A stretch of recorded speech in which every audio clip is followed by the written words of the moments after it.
It was a busy summer night in downtown Boise. We were excited to go out and enjoy. We love Twilight Criterium. That happened to be that night as well. Raylan Flores and her husband called a babysitter for their young daughter. They had dinner plans with friends. And that's where everything kind of went fuzzy.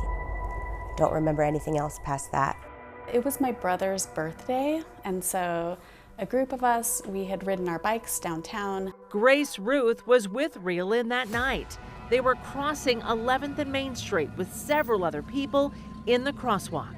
And then that was when we got struck by a vehicle that was going over 40 miles an hour. And I was flung about 20 feet by the car. Like Raylan was saying, I don't have a lot of memory either. Grace was hit too.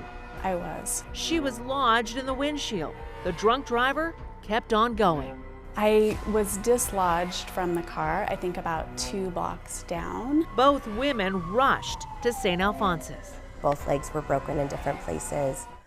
I broke my scapula, my face, had multiple contusions on my head, and had a severe traumatic brain injury, and I also had a grade 4 liver laceration, so I was bleeding internally. I had a couple broken legs. I broke my pelvis in multiple places, head injury, injuries on my arms. After weeks of intensive care in Boise, they were both transported to Craig H. Nielsen Rehabilitation Hospital in Utah. So I woke up in a different city, in a different hospital, and there was somebody else at the hospital who's in the same accident. What's incredible is Raylan and Grace have no memory of meeting each other for the first time at dinner the night they were hit. What had happened is called post-traumatic amnesia. They both bonded over being young mothers and breast cancer survivors. I had just went through it in the year before. So between January and December of 2023, I had navigated a diagnosis and multiple treatments. I was 36 when I was diagnosed, and then went through a couple years of treatment and mastectomies. But they can't remember sharing their cancer warrior stories. In their minds, they met for the first time in Utah at the hospital.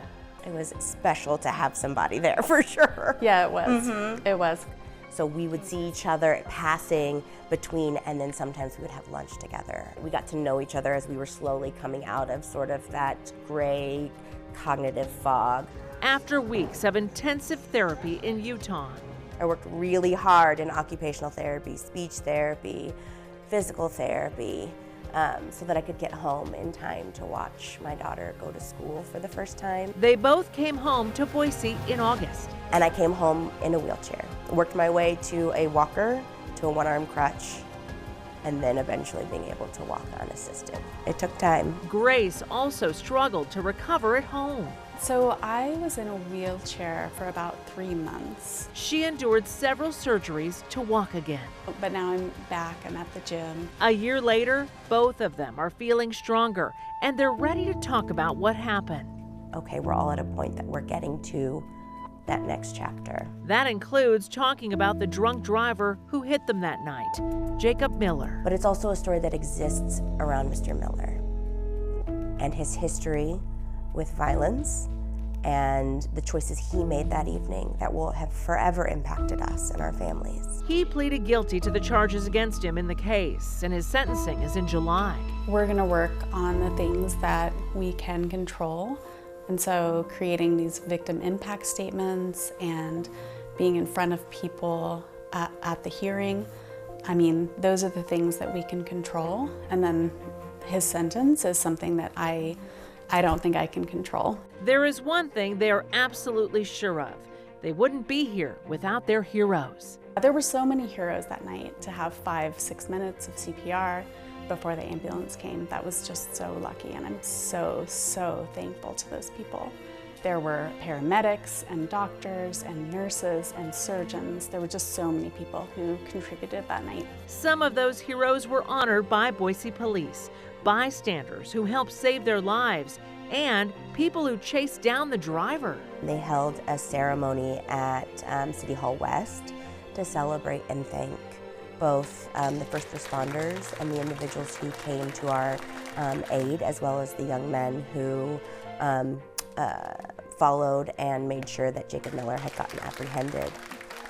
and the beauty that we got to see in our community of people showing up beside our beds and staying through the night so we weren't alone, staying with our kids so that we could get healed, and standing alongside us as we get to stand strong and to feel capable of a next chapter is something that I will always hold on to. It's been a really difficult year, and Raylan and Grace have leaned on each other through it all. And we were lucky to have somebody else. So lucky to have each other. They are mothers, friends, and true survivors, inspiring us all. It's a gift. 7's Heroes.